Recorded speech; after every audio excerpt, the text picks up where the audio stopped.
ಶಿಲ್ಪಕಲೆಯ ಅತ್ಯುನ್ನತ ಕೊಡುಗೆ ಗೇರುಸೊಪ್ಪ ಚತುರ್ಮುಖ ಬಸದಿ.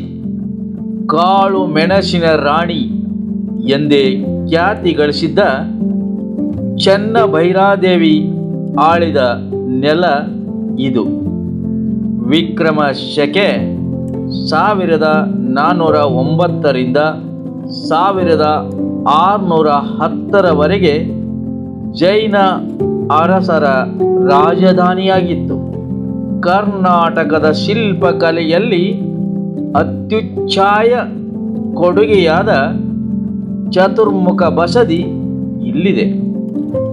ಅಲ್ಲದೆ ಪಾರ್ಶ್ವನಾಥ ಬಸದಿ, ವರ್ಧಮಾನ ಬಸದಿ, ಚತುರ್ಮುಖ ಬಸದಿಯ 4 ನಿಟ್ಟಿನಿಂದ ನೋಡಿದರೂ ಏಕರೀತಿಯಲ್ಲಿ ಗೋಚರಿಸುವ 4 ಬೃಹದಾಕಾರದ ಮೂರ್ತಿ ಹೆಬ್ಬಾಗಿಲುಗಳು, ಗರ್ಭಗುಡಿ, ಹೊರಗುಡಿಯಲ್ಲಿಯ ಕೆತ್ತನೆಯ ಕೆಲಸ, ತಾಂತ್ರಿಕ ನೈಪುಣ್ಯ, ಕಲೆಗಾರಿಕೆಗಳು ಪ್ರವಾಸಿಗರನ್ನು ಮಂತ್ರಮುಗ್ಧಗೊಳಿಸುತ್ತವೆ. ಇದು ಎಲ್ಲಿದೆ ಅಂದರೆ ಹೊನ್ನಾವರ ತಾಲೂಕಿನಲ್ಲಿದೆ. ಶರಾವತಿ ಟೆಲ್ರೆಸ್ ಎಂದು ಕರೆಯುವ ಗೇರುಸೊಪ್ಪ ಜಲವಿದ್ಯುತ್ ಯೋಜನೆಯ ಆಣೆಕಟ್ಟು ಸಮೀಪದಲ್ಲಿದೆ. ಹೋಗುವುದು ಹೇಗೆ ಅಂದರೆ ಹೊನ್ನಾವರದಿಂದ 40 ಕಿಲೋಮೀಟರ್ ದೂರದಲ್ಲಿದೆ. ಹೊನ್ನಾವರದಿಂದ ಗೇರುಸೊಪ್ಪ ತನಕ ಹೊನ್ನಾವರ ಬೆಂಗಳೂರು ರಸ್ತೆ ಬಸ್ ಸೌಲಭ್ಯ ಇದೆ.